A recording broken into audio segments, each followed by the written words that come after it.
हाँ तो बाबू हम पॉलिटी स्टार्ट करेंगे। पॉलिटी बोले तो राजनीति, ठीक है।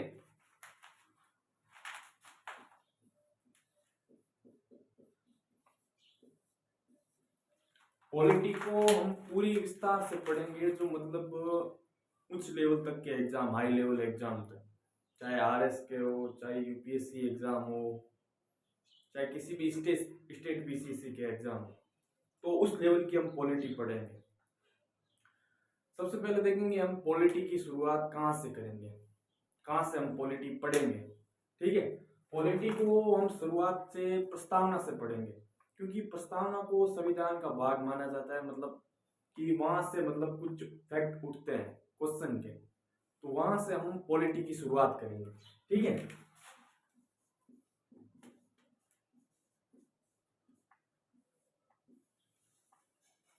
प्रस्तावना से पॉलिटी की शुरुआत कैसे हो सकती है? आप कहते हो सर कि प्रस्तावना से मतलब पॉलिटी कैसे पढ़ सकते हैं? तो कि मतलब सबसे पहले अगर कोई शादी होती है तो हम सबसे पहले क्या करते हैं? शादी के ब्याह के कार्ड छपवाते हैं, निमंत्रण पत्रिका। तो उसी प्रकार से प्रस्तावना को भी आप वैसे समझ सकते हैं, क्योंकि प्रस्तावना में भी मतलब लगभग उसको भाग माना जा सकता है संविधान का, क्योंकि उसमें मेन फैक्ट दिए होते हैं जो हमारे आर्टिकल में, जो हमारे फंडामेंटल राइट के अंदर, मौलिक अधिकार के अंतर्गत आते हैं, वो सारी चीजें दी हुई होती है प्रस्तावना के अंदर भी, ठीक है। इससे पहले हम प्रस्तावना से प्रस्तावना को संविधान का भाग माना जाता है या नहीं माना जाता है, उसके बारे में हम थोड़ी चर्चा करते हैं, ठीक है। इसमें एक केस आता है सबसे पहले, बेरुबारी केस। ये है 1960 का। बेरुबारी केस में ये कहा गया कि प्रस्तावना जो है संविधान का भाग नहीं है, ठीक है। प्रस्तावना संविधान का भाग नहीं है और इसमें संशोधन नहीं किया जा सकता। यह है 1960 का केस है, जो उसमें कहा गया कि हम इसमें संशोधन नहीं कर सकते क्योंकि ये संविधान का भाग नहीं है। इसके बाद में एक और केस आता है, केशवानंद भारती।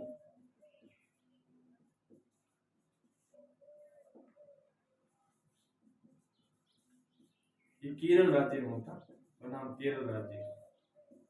ये 1973 का है। कब का है? 1973 का केस है, ठीक है।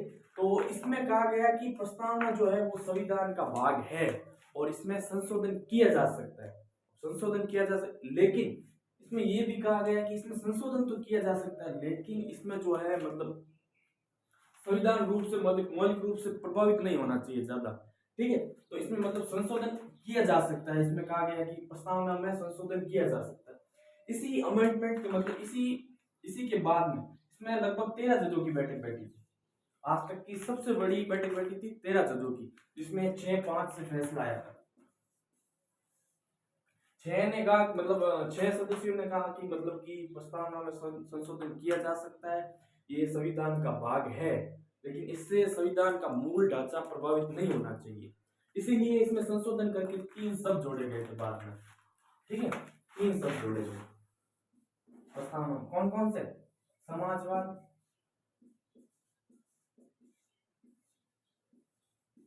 अंतर्निरपेक्ष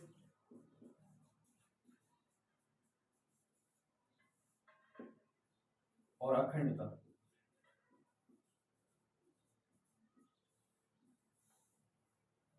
ये मौलिक इस कौन से संविधान अमेंडमेंट द्वारा? 42वें संविधान संशोधन 1976।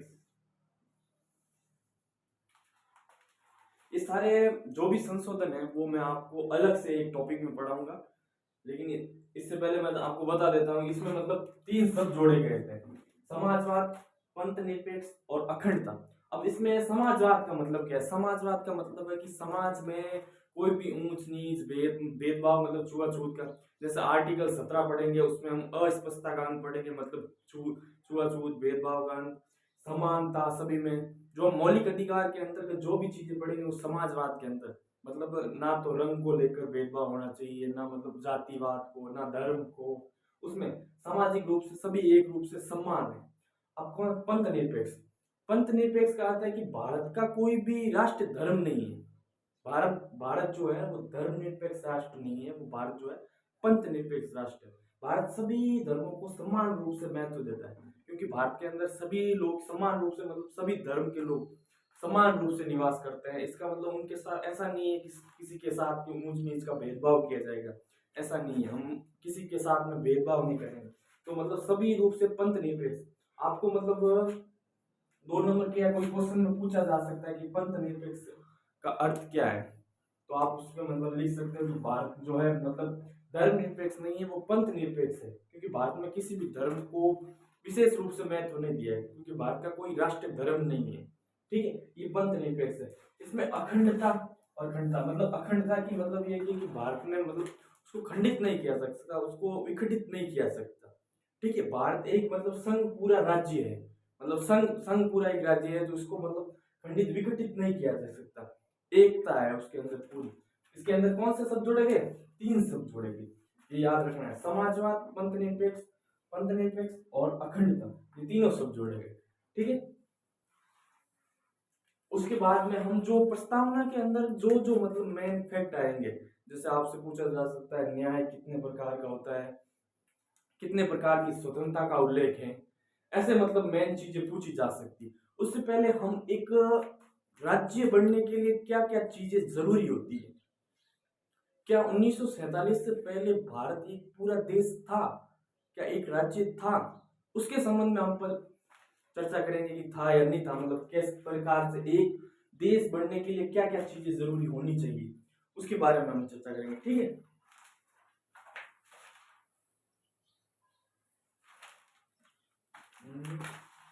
ये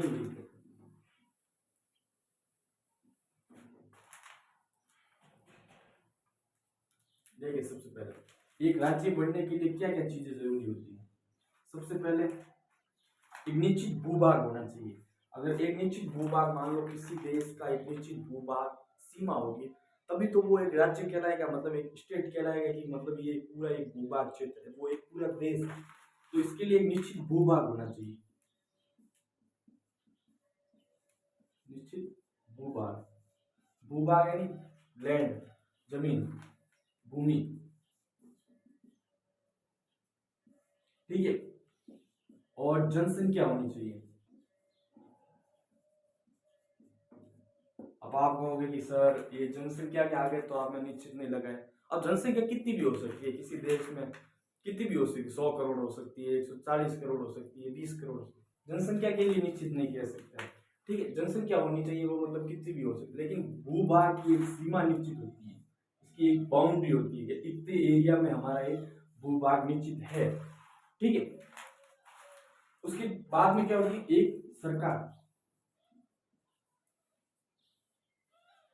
किसी भी देश में शासन करने के लिए एक निश्चित रूप से एक सरकार होती है, वही सरकार जो है उस देश की शासन व्यवस्था को चलाती है, किस रूप से सुचारू रूप से चलाती है, वो किस प्रकार से कानूनों का पालन करवाती है, उस प्रकार से उस देश में एक सरकार होनी बहुत जरूरी है।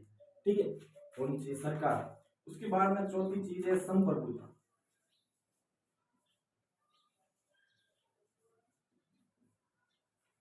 अब आप कहोगे सर संप्रभुता का क्या अर्थ होता है, मतलब कि हमारे 1947 से पहले आजादी से पहले हमारे पास में ये चीजें तो थी, जन भूमि भी थी, जनसंख्या भी थी, सरकार थी, लेकिन सरकार हमारी नहीं थी, वो अंग्रेजों की सरकार थी। ठीक है, जनसंख्या भी थी और निश्चित भूभाग भी था, लेकिन विशेष रूप से संप्रभुता नहीं थी, क्योंकि हमारा खुद का प्रतिनिधित्व शासन नहीं करता था, वो अंग्रेज ब्रिटिश सरकार शासन करती थी। क्योंकि हमारे इसमें अंदर मतलब प्रत्यक्ष रूप से जो हमारे द्वारा जनता द्वारा चुना गया प्रतिनिधि जो है वो शासन नहीं करता।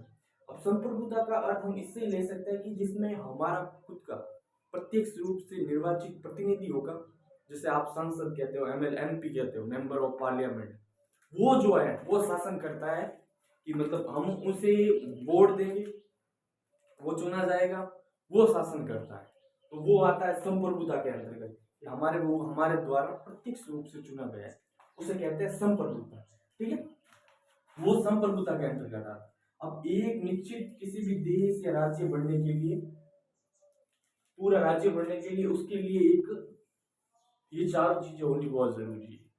ठीक है, कौन कौन से निश्चित भूभाग, जनसंख्या, सरकार और संप्रभुता। अगर एक भी चीज नहीं है, अब आप कह दोगे कि मतलब किसी की निश्चित भूभाग नहीं है तो उसकी एक सीमा बाउंड्री नहीं मानी जाएगी, उसकी उस सीमा के ऊपर, बाउंड्री के ऊपर सैनिक क्यों होते हैं, मतलब रक्षा करने के लिए। उसकी जनसंख्या तो कोई नहीं, जनसंख्या निश्चित कितनी भी हो सकती है, लेकिन एक सुचारू रूप से शासन व्यवस्था चलाने के लिए सरकार होनी जरूरी है। अब सरकार कैसी भी हो सकती है, सरकार राजतंत्र भी हो सकता है, लोकतंत्र हो सकता है, प्रजातंत्र या जनतंत्र भी हो। राजतंत्र को आपको पता है, राजतंत्र यानी मतलब राजा का शासन। राजा का शासन, इसका मतलब ये है कि राजा का शासन मतलब वहां पर वंशानुक्रम होगा, मतलब राजा का बेटा राजा बनेगा, शासन करेगा। अब लोकतंत्र है कि मतलब लोगों द्वारा चुना गया प्रतिनिधि वो शासन करेगा। अब्राहम लिंकन ने एक परिभाषा भी दी थी, लोग मतलब लोकतंत्र, लोगों का लोगों के लिए शासन, लोगों का मतलब ऐसा शासन जो मतलब लोकतंत्र कहलाए, मतलब लोगों द्वारा चुना गया प्रतिनिधि वो शासन करे, वो आता है लोकतंत्र के अंतर्गत। ठीक है, राजतंत्र में मतलब राजा का बेटा शासन करे, जैसे आप ब्रिटेन में देख सकते हो, अभी भी मतलब महारानी का शासन है, लेकिन वर्तमान में महारानी तो है नहीं, उसके बेटे हैं चार्ल्स, और वो अभी मतलब शासन कर रहे हैं राजतंत्र के अंतर्गत। ठीक है, मतलब लेकिन पूर्ण रूप से वहां पर भी मतलब ऐसा नहीं है, प्रजातंत्र है, वहां पर भी मतलब जो वहां की मतलब संसद पार्लियामेंट है वो शासन करती है, जो भी कानून बनाती है वो बनाती है। लेकिन एक क्या कहा जा सकता है कि वहां पर भी राजतंत्र है, भारत में क्या है, लोकतंत्र है, भारत में क्या मतलब लोकतंत्र है। अब ये होने निश्चित जरूरी है किसी भी देश की, मतलब देश होने के लिए। ठीक है, हम आगे प्रस्तावना को देखते हैं। आप इसमें मतलब स्क्रीनशॉट लेना चाहे ले सकते हैं।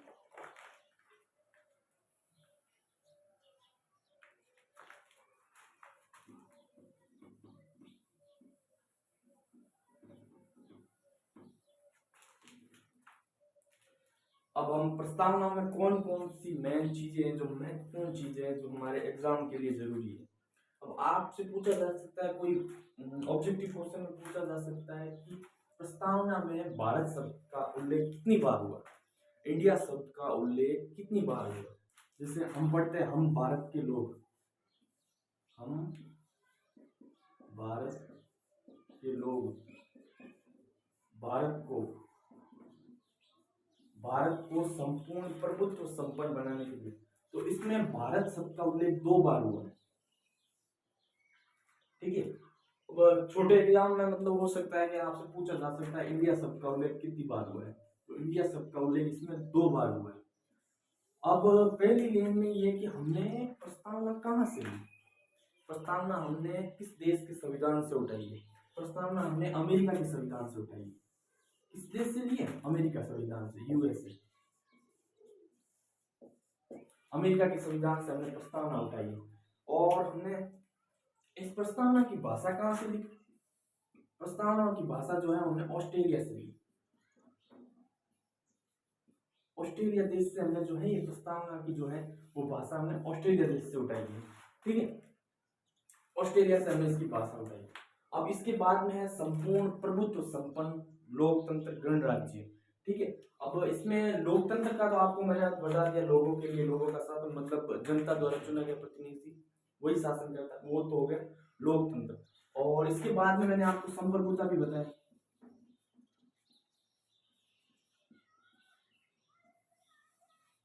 संप्रभुता का भी मतलब यही है कि मतलब इसमें जनता द्वारा चुना गया प्रतिनिधि होगा, लेकिन वो उसी देश का मेंबर होगा, उसी देश का सदस्य मतलब नागरिक होगा, उसी देश का नागरिक ही वो मतलब शासन करेगा। ऐसा नहीं है कि बाहर का कोई देश का आकर मतलब हमारे देश में आकर शासन करे, तो वो शासन प्रत्यक्ष रूप से नहीं माना, मतलब लोकतंत्र रूप से नहीं माना जाएगा। इसमें ये एक संप्रभुता हो गया, लोकतंत्र हो गया, एक हो गया गणराज्य।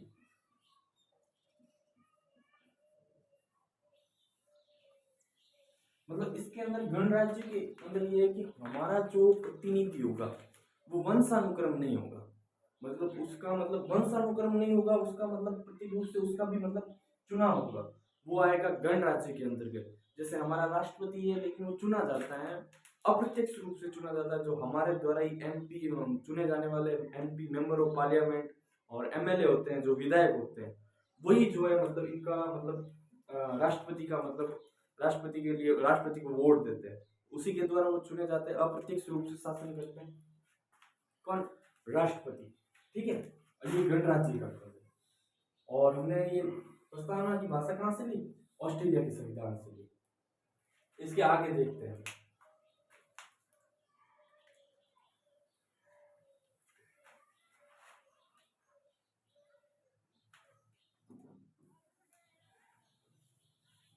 इसके आगे देखते हैं। अब इसमें कितने प्रकार का न्याय का उल्लेख है? 3 प्रकार का न्याय है। कौन सा? सामाजिक,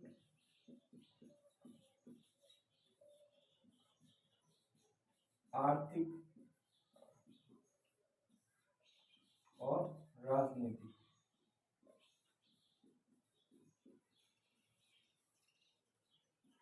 सामाजिक का मैंने आपको बता दिया, समाज में सभी रूप से एक सम्मान है, किसी के साथ जाति को लेकर, धर्म को लेकर, लिंग को लेकर इस प्रकार का भेदभाव नहीं किया जाएगा।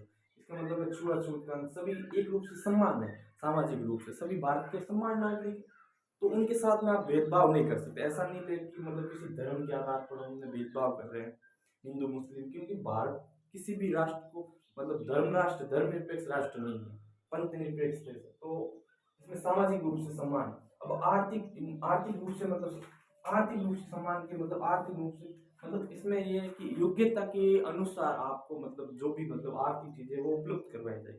आपकी योग्यता है उस अनुसार आपको मतलब आर्थिक रूप से वो चीजें उपलब्ध करा जाए।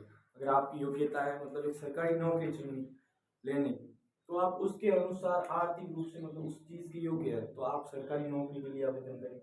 अब राजनीति में मतलब सभी को समान रूप से मतलब वोट देने का अधिकार हो गया, चाहे चाहे चुनाव मतलब वोट मतलब एमएलए या एमपी का चुनाव लड़ने के लिए, उसमें रूप में आप राजनीतिक प्रतिनिधि रूप में हिस्सा लेने के लिए मतलब एक समान है। तो आपको मतलब इनके लिए भी न्याय उपलब्ध करवाया जाएगा, इन चीजों के लिए सामाजिक, आर्थिक और राजनीतिक। अब क्वेश्चन पूछा जा सकता है कितने प्रकार का न्याय का उल्लेख है प्रस्तावना के अंदर, कितने प्रकार का न्याय का उल्लेख है?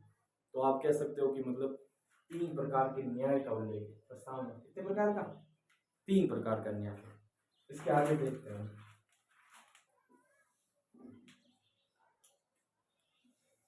स्वतंत्रता,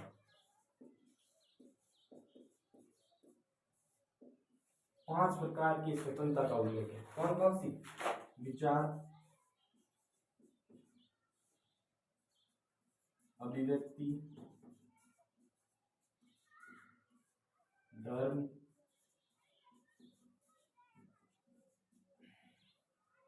उपासना,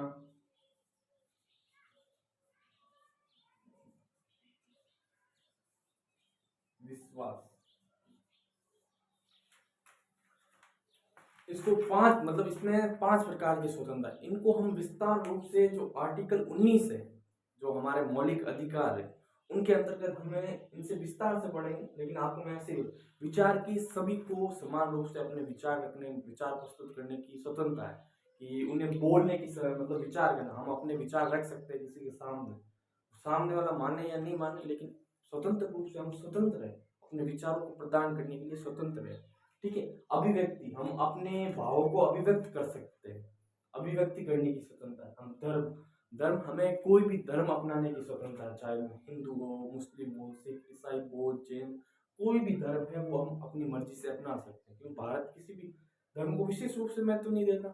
जिस धर्म में हमें लगाव है, जिस धर्म से हम सहमत है, हम चाहे तो बौद्ध धर्म अपना सकते हैं, चाहे हिंदू धर्म अपना सकते हैं, चाहे मुस्लिम धर्म अपना सकते हैं, कोई भी धर्म वो अपनाने की स्वतंत्रता है।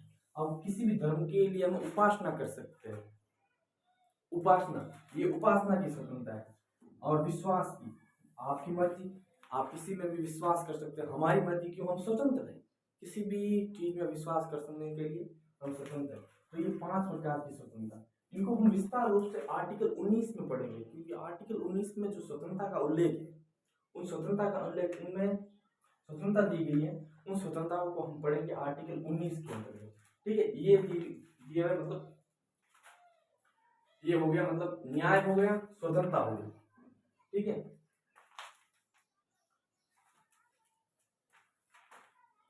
और हम इसके आगे देखते हैं, ये एक बार स्क्रीनशॉट ले लो आप।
हो गया इसकी शॉर्ट। अब इसके आगे देखते हैं हम, इसमें हमें दो प्रकार की समानता का उल्लेख है,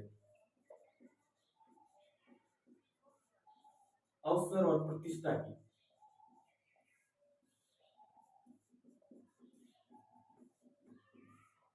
अब सभी को योग्यता के अनुसार समान अवसर दिए जाएंगे, मतलब कि आप आपकी मतलब योग्यता है उसके अनुकूल आपको अवसर उपलब्ध करवाए जाएंगे। आप सबकी प्रतिष्ठा के अनुकूल आपको मतलब प्रतिष्ठा का सम्मान किया जाएगा। ये अवसर की समानता और प्रतिष्ठा की समानता, इसमें दो प्रकार। एक चीज इसमें और दी हुई है, बंधुत्व, अखंडता और बंधुत्व। अखंडता इसमें ये कि भारत की मतलब जो है कि मतलब ऐसा नहीं है खंडित किया जा सकता, उसे टुकड़े किए जा सकते हैं, उसका विखंडन नहीं हो सकता, उसको एकता के बंधन में, अखंडता या एकता कि आप मतलब अखंड है, मतलब पूरा अखंड रूप से उसके विखंडन नहीं, टुकड़े नहीं किए जा सकते, ये अखंडता। और एक शब्द है बंधुत्व।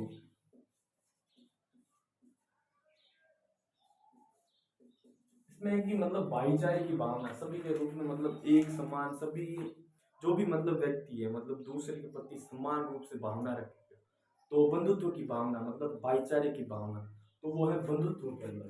ठीक है।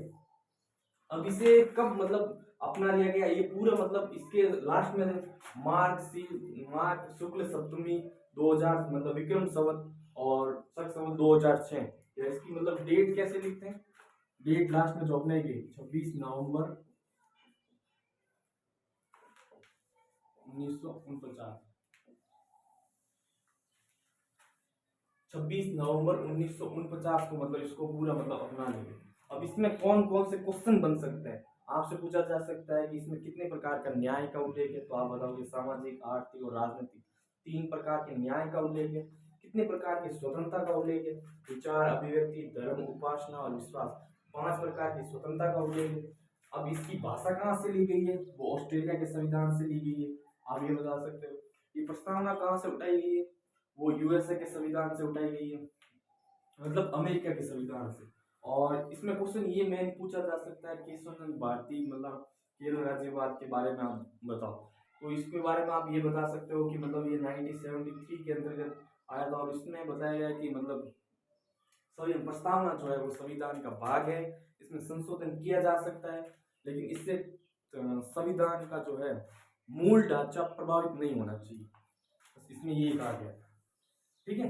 केशवानंद भारती बना केरल राज्यवाद, और इसे 26 नवंबर 1949 को अपना लिया गया। ठीक है। हम आगे इसके बारे में मतलब आर्टिकल पढ़ेंगे। आर्टिकल से पहले जो जो स्रोत है, मतलब कौन से शब्द हैं वो कहाँ से उठाए गए, किस देश से उठाया गया, जैसे आपातकाल हो गया, आपातकाल को हमने कहाँ से देश से लिया, जैसे जर्मनी से लिया।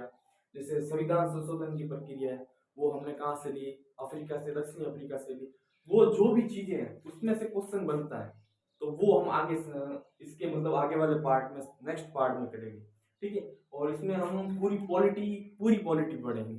ठीक है, जय हिंद, धन्यवाद, और वीडियो को लाइक एंड सब्सक्राइब करें।